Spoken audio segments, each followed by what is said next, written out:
उल्लू दा पट्ठा तारक मसूद अभी जनाब कल या परसों जनाब उसने कहीं बयान दिया और उसके अंदर रब की भी तौहीन की, रसूलुल्लाह की भी उसने तौहीन की, कुरान की भी उसने तौहीन की, सहाबा की भी उसने तौहीन की और कहने लगा कुरान के अंदर गलती मौजूद है। मैंने कहा जनाब कुरान तो बदलेगा ज़माना लाख मगर कुरान न बदला जाएगा।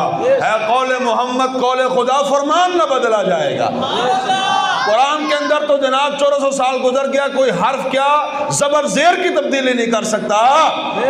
गल वे गलती हुई तेरे प्यो को लो, तेरे वर्गा उल्लू जम दिता ने, तुझे शर्म नहीं आती कमीने? रसूलुल्लाह की जात पर एतराज करता है, कुरान पर एतराज करता है और कसूर इसका नहीं है। कसूर इसका कौन नहीं है, इनके बड़ों का कसूर है। जब इनके बड़े भी आदमी गुस्ताखियां करते रहे थे ना तो कुछ बहुत करना है जनाब। हाँ, छोटे वही काम करते हैं जो उनके बड़े काम करते हैं। जब बड़े जनाब पूरे पुट्ठे करके गए और काले करतूत करके गए तो पुत्रा ने वही काम करना है। तो साढ़े बड़े रसूलुल्लाह भी खत्म नबूवत पहरे दे के गए, दसी भी खत्म नबूवत पहरे गए।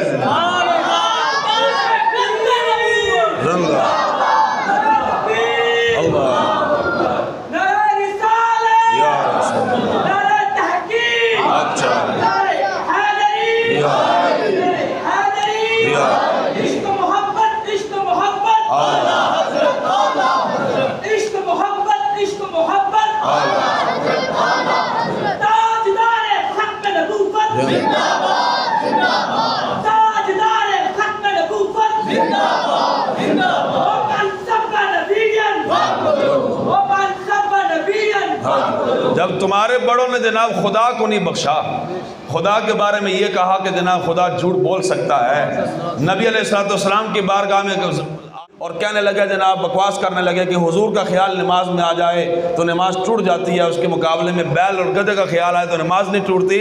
जब तुम्हारे बाप दादे ने ये कुछ लिखा तुमने तो वही कुछ करना है।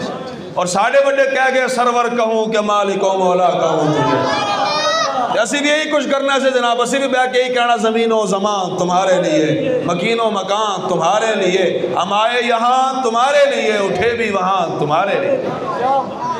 इसलिए उसको जनाब लगाम डालो, ये जो कुत्ता तुमने छोड़ दिया हम पर, इसको लगाम डालो। इसने सरी कुरान की तौहीन की है और कहा कि कुरान के अंदर गलतियाँ मौजूद हैं और सहाबा पर अदम एतमाद ज़ाहिर किया कि सहाबा माज़अल्लाह कुरान गलत बयान करते रहे। 1400 साल साढ़े बुजुर्ग आए जनाब, इमाम अहमद रज़ा को गलती नज़र नहीं आई, तेनों गलती नज़र आ गई। पीर मेरे निशान को गलती नज़र नहीं आई, तेनों गलती नज़र आ गई। ना ना, कुरान अव्वल से लेकर अलहम से लेकर वन्नास तक बिल्कुल महफूज। नहनु नज़्ज़लना ज़िक्र व इन्ना लहू लहाफ़िज़ून, हम ही इस कुरान को नाजिल करने वाले हैं और हम खुद ही इसकी हिफाजत करने वाले हैं।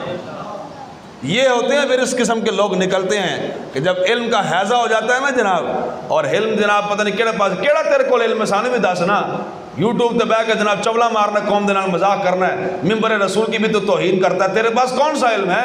किस इल्म के बलबूते पर तू जनाब कुरान पर एतराज कर रहा है? और रसूलुल्लाह सल्लल्लाहु अलैहि वसल्लम के बारे में कहता है कि उम्मी का माना होता है जो पढ़ा लिखा ना हो। मैंने एक दस जो रसूलुल्लाह पढ़े लिखे ने कायनात पढ़ा लिखा केड़ा फिर दस ना, केड़ा पढ़ा लिखा है? उम्मी का माना यह है कि हुजूर ने जाहिरन किसी उस्ताद से नहीं पढ़ा, हुजूर का उस्ताद खुद खालिक कायनात है।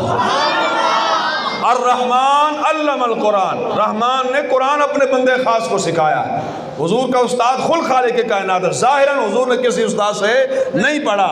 जे हुजूर पढ़े लिखे नहीं तो मैंने 10 कायनात जो पढ़ा लिखा केड़ा यार, पूरी कायनात इल्म दा फैजान दिता ही हुजूर ने। अना मदीनतुल इल्म व अलीयुन बाबुहा, फरमाया मैं इल्म का शहर हूँ, अली उसका दरवाज़ा है। सुभान अल्लाह। इसलिए ये फितने हैं दिन ब दिन उठ रहे हैं। आपने इन लोगों से महफूज रहना है, अपने आप को भी बचाना है और अपने जनाब बच्चों को भी बचा कर रखना है। और उनकी तकरीरें भी नहीं सुननी, उनके बयानात भी नहीं सुनने, बिल्कुल दफ़ा मारे ना लोगानो। इनकी क्या हैसियत कुरान पर एतराज़ करते फिरते हैं। अगर आपने पढ़ना है और सुनना है तो इमाम अहमद रज़ा को पढ़ो।